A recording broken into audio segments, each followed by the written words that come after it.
Sobat Akuntansi, Assalamualaikum warahmatullahi wabarakatuh. Di video kali ini kita akan membahas mengenai anggaran pendapatan dan belanja desa atau APB desa.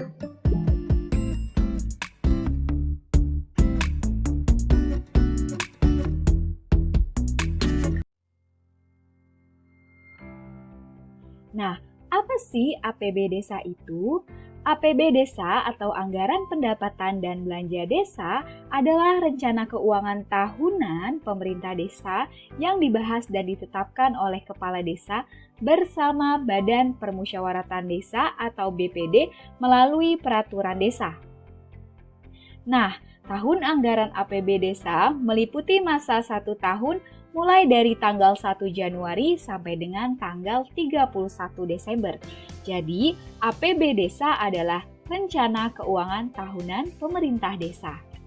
Menurut Permendagri nomor 20 tahun 2018 tentang pengelolaan keuangan desa,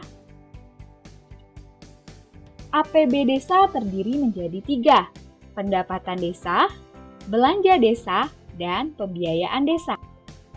Pendapatan desa adalah semua penerimaan desa dalam 1 tahun anggaran yang menjadi hak desa dan tidak perlu dikembalikan oleh desa.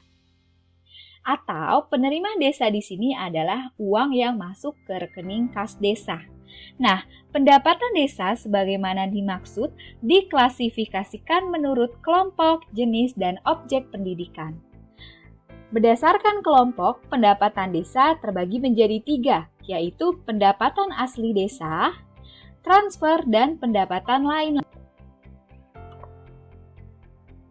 Kelompok pendapatan asli desa sebagaimana yang dimaksud terdiri dari hasil usaha desa, hasil aset, swadaya, dan pendapatan asli desa lain.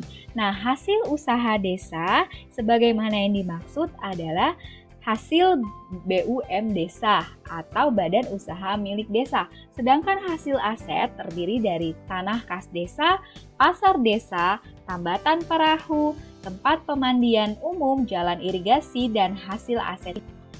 Nah, selanjutnya adalah swadaya partisipasi dan gotong royong serta pendapatan asli desa lainnya. Nah, swadaya partisipasi dan gotong royong maksudnya adalah sumbangan masyarakat desa membangun dengan kekuatan sendiri yang melibatkan peran serta masyarakat berupa tenaga atau barang yang dinilai dengan uang. Sedangkan pendapatan asli desa lainnya merupakan hasil pungutan desa. Nah, ini adalah contoh hasil pungutan desa yang merupakan pendapatan asli desa lainnya.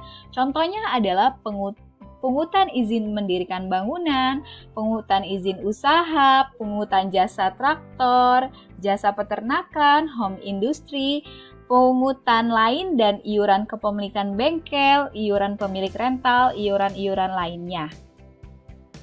Selanjutnya adalah kelompok transfer berdasarkan Permendagri nomor 20 tahun 2018 tentang pengelolaan keuangan desa.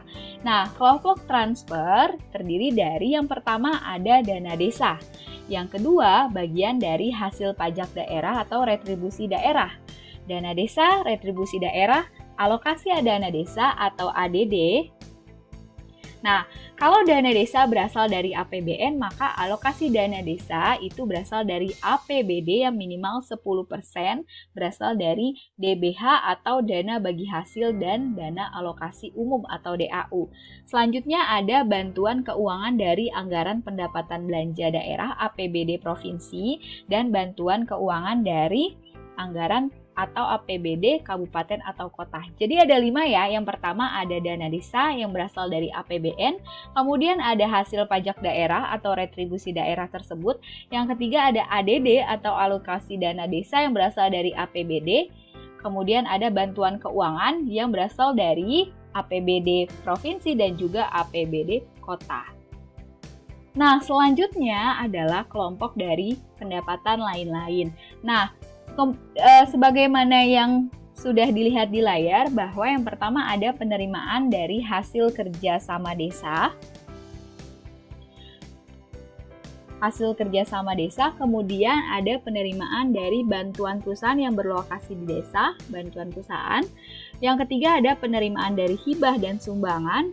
Kemudian yang keempat ada koreksi kesalahan dan juga bunga bank. Nah, yang terakhir ada pendapatan lain-lain desa yang sah. Jadi, poin pentingnya dari kerjasama, bantuan perusahaan, hibah atau sumbangan, dan dari bunga bank. Sobat akuntansi, nah itu dia video pertama sampai dengan pendapatan desa. Selanjutnya untuk belanja desa dan pembiayaan desa ada di video berikutnya. Langsung saja dicek yuk.